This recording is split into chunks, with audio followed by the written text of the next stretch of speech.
Hey everyone, let's talk about taking control of your life. Kevin D. Johnson thinks differently. In his book, Solution Driven Destiny, he's got a powerful message: you have the power to change your story. He wants to show you how to turn challenges into stepping stones and create a life you love. Imagine turning your problems into possibilities. That's what this book is all about. I'm here to break down the key points from this 13-chapter book into something easy to digest. Think of it as a shortcut to a better you. Ready to unlock your potential? Stay curious, subscribe, ring the bell, and hit the like button to keep up with our latest discoveries and insights. Chapter 1 is titled, I Am a Solution. The author highlights that rather than viewing ourselves as the victims of our circumstances, we should understand that we are capable of being the change. The chapter exhorts us to embrace a proactive mentality, accepting responsibility for our circumstances and making the most of our special abilities to get over challenges. The important lessons this chapter teaches us are: Number 1. Empower yourself. The key takeaway is that you are not powerless. By shifting your mindset to see yourself as part of the solution, you take control of your challenges. This empowerment allows you to act rather than react. Number 2. Proactive thinking. Instead of waiting for problems to resolve themselves, you actively seek solutions. This means looking at obstacles as opportunities to develop new skills or strategies. Number 3. Leverage your strengths. Understand and utilize your unique strengths and resources. Each of us has something valuable to offer, and recognizing this can help us overcome difficulties more effectively. Chapter 2 titled, Surrender to the Season. The acceptance and embrace of the stage of life you are in is the main topic of this chapter. It emphasizes that every season has a purpose and lessons to be learned, regardless of whether it is a period of stability, growth, or difficulty. Kevin D. Johnson urges you to actively interact with and learn from your current situation rather than fighting where you are. What information does this chapter offer? Number 1. Embrace your current situation. Every phase of life, whether it's a challenging or a stable time, has something valuable to offer. Accepting where you are allows you to make the most of it. Number 2. Learn from every season. Each season in your life teaches you something important. By being open to learning, you can turn even tough times into growth opportunities. Number 3. Patience and perseverance. Sometimes, it takes time to see the benefits of your current season. Trust in the process and have patience, knowing that this period is preparing you for future success.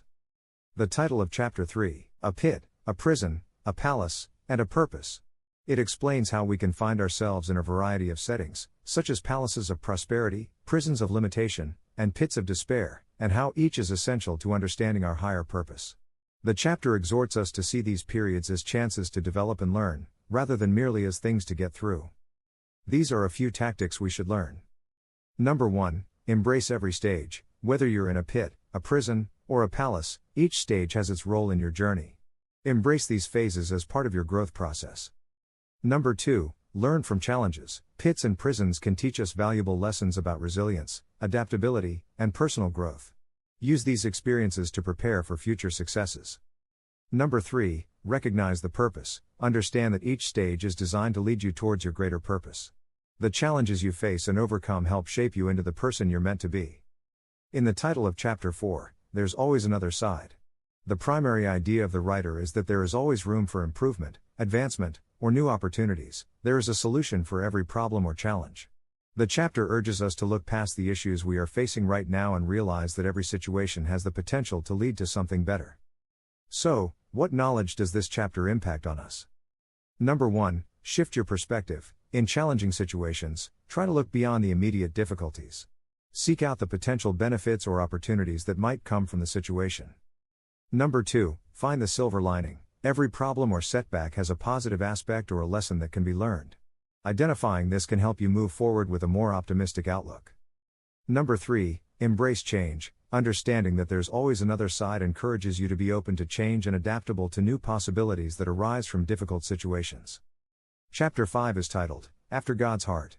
The topic of matching our choices and acts with a higher good or divine direction is covered in this chapter. It places a strong focus on leading a morally upright life with a mission that transcends selfish interests. It motivates us to work toward harmonizing with ideals and standards that represent a higher calling to make a constructive impact on the world. What details does this chapter provide? Number 1. Align with higher values. Strive to make decisions and take actions that reflect higher principles and values, rather than just pursuing personal gain. Number 2. Seek purpose. Look for ways to align your work and actions with a greater purpose or mission that contributes positively to others and the world around you. Number 3, integrity matters. Acting with integrity and reflecting on how your decisions affect others helps build trust and fosters a deeper sense of fulfillment and alignment with your true purpose. Chapter 6 titled, Question Your Crisis. This chapter emphasizes the value of critically analyzing and considering the problems or difficulties you encounter. It pushes you to objectively examine the circumstance rather than letting it overwhelm you. You can find potential answers, get clarity, and transform a crisis into a learning opportunity by asking the appropriate questions. What does this chapter teach us? Number 1, analyze the situation. Don't just react to a crisis. Take time to analyze what caused it, how it affects you, and what can be done about it. This helps in gaining a clearer perspective and finding effective solutions. Number 2, ask the right questions. Focus on questions that can reveal insights and potential solutions. For example, ask yourself what you can learn from the situation and what actions you can take to improve it. Number 3, turn crisis into opportunity. By critically questioning and analyzing a crisis, you can uncover opportunities for growth and improvement that might not have been apparent initially. The title of Chapter 7, Children Will Be Children. It examines the notion that people frequently act in ways that correspond to their comprehension or developmental stage, much like children do. Managing your expectations and your response when people fall short of your standards is the main topic of this chapter. This chapter places a strong emphasis on tolerance, compassion, and understanding that people are always changing and growing. Observations that are important to note in this chapter. Number 1, manage your expectations. Understand that not everyone will meet your standards or expectations immediately. People are at different stages of growth and development. Number 2, exercise patience and empathy. Be patient with others and show empathy. Recognize that everyone is learning and growing, and provide support where needed. Number 3, offer guidance and support. Instead of reacting negatively, offer constructive feedback and support. Help others develop their skills and understanding, which contributes to their growth and the overall success of the team. In the title of Chapter 8, The Trouble with Tabernacles. The problem of holding on to customs or practices that no longer meet your requirements or objectives is covered in this chapter. The word tabernacles refers to antiquated institutions or customs that, despite their lack of usefulness, people frequently cling to because they are accustomed to them. It motivates us to assess and discard these antiquated structures to create space for fresh development and possibilities.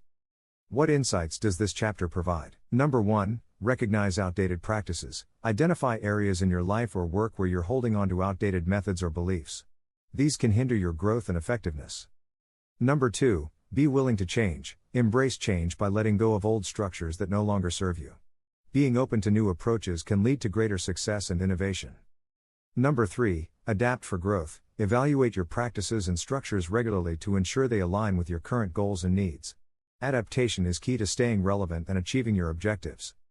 Chapter 9 is titled, Peculiar Positioning. This chapter emphasizes how every individual is unique and stands out due to their role or position. It inspires us to value and take advantage of our viewpoints and strengths, even if they appear out of the ordinary or unconventional. Here are some strategies. Number 1, embrace your uniqueness. Recognize and value the unique position or perspective you hold. Your individuality can be a significant asset. Number 2, leverage your strengths. Use your unique traits and strengths to your advantage. They can lead to innovative solutions and opportunities that others might not see. Number 3, stand out with confidence. Don't shy away from being different or unconventional. Embracing your peculiar position can set you apart and open doors to new possibilities. Chapter 10 titled, Adapt to the Call. The necessity of adapting and being quick to act when presented with novel circumstances or calls to action is emphasized in this chapter. To properly respond and thrive, the chapter advises us to adjust our methods and mindset in response to new opportunities, rapid changes, and unforeseen challenges. What is this chapter teaching us? Number 1, embrace flexibility. Be prepared to adapt your plans and strategies when new situations arise. Flexibility allows you to respond effectively to changing circumstances. Number 2, assess and adjust. When faced with a new challenge or opportunity, take time to assess the situation and make necessary adjustments to your approach.